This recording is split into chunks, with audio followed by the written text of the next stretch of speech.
sa clé. Bonjour Julie Grelier. Bonjour. Alors concrètement, cette révolution, vous la préparez comment au quotidien? Et puis, vous avez mis au point récemment cette nanoneurone. Concrètement, elle sert à quoi? Oui, alors le but de ce nanoneurone, qui est donc de taille nanométrique, c'est-à-dire 1000 fois plus petit que la taille d'un cheveu, c'est de réussir à mettre beaucoup de neurones sur une puce. Et ça, c'est difficile parce qu'en fait, aux dimensions nanométriques, les composants sont fragiles et sont sensibles aux fluctuations de température et ils peuvent même devenir inopérationnels. Mais ce genre de comportement, on ne peut pas le tolérer pour des nanoneurones électroniques parce qu'ils sont en charge de traiter des données. Alors, ce que nous avons fait, c'est que nous avons fabriqué notre nanoneurone avec des matériaux magnétiques qui sont extrêmement stables, même à des toutes petites tailles.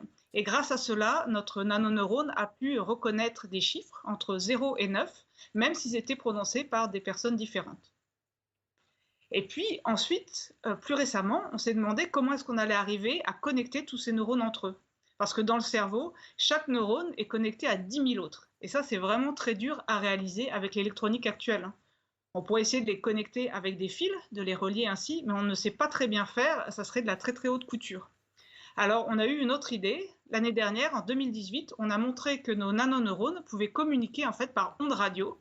C'est possible parce qu'ils sont très rapides, ils émettent et puis ils reçoivent des impulsions électriques au gigahertz, c'est-à-dire qu'ils sont 100 000 fois plus rapides que les neurones biologiques. Et notre but maintenant, c'est de réaliser un grand réseau de neurones qui communiquent par wifi en quelque sorte. Merci beaucoup, Julie. We can hack not just computers, we can hack human beings and other organisms. Organisms, whether viruses or bananas or humans, they are really just biochemical algorithms. And we are learning how to decipher these algorithms. When the infotech revolution merges with the biotech revolution, what you get is the ability to hack human beings. Now, what do you need in order to hack a human being? You need two things. You need a lot of computing power, and you need a lot of data, especially biometric data.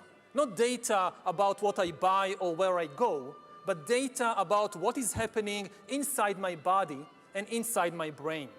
And maybe the most important invention for the merger of infotech and biotech is the biometric sensor that translates biochemical processes in the body and the brain into electronic signals that a computer can store and analyze. And what we've done at DARPA is develop the technology in order to sense these signals in real time or even write signals into the brain. Elon Musk wants to download your brain with an idea to implant our brains with computer chips. For some people, it's a sci-fi step too far. And we can effectively achieve a sort of symbiosis with artificial intelligence before the end of next year.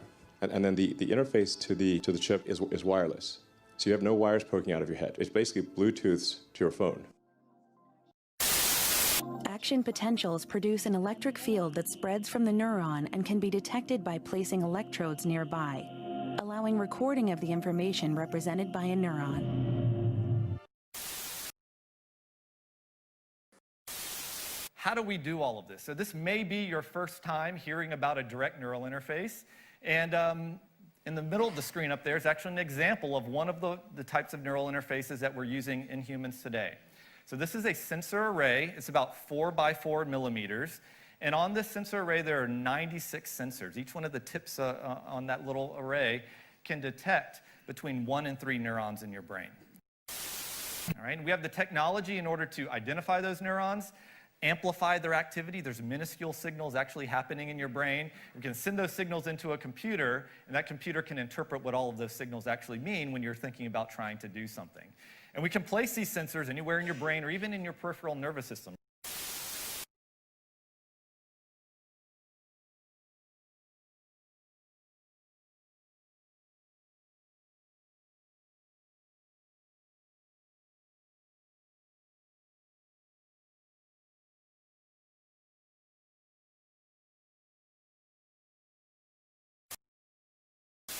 We know that these technologies are extremely powerful, and we also know that they can be used for good or for ill.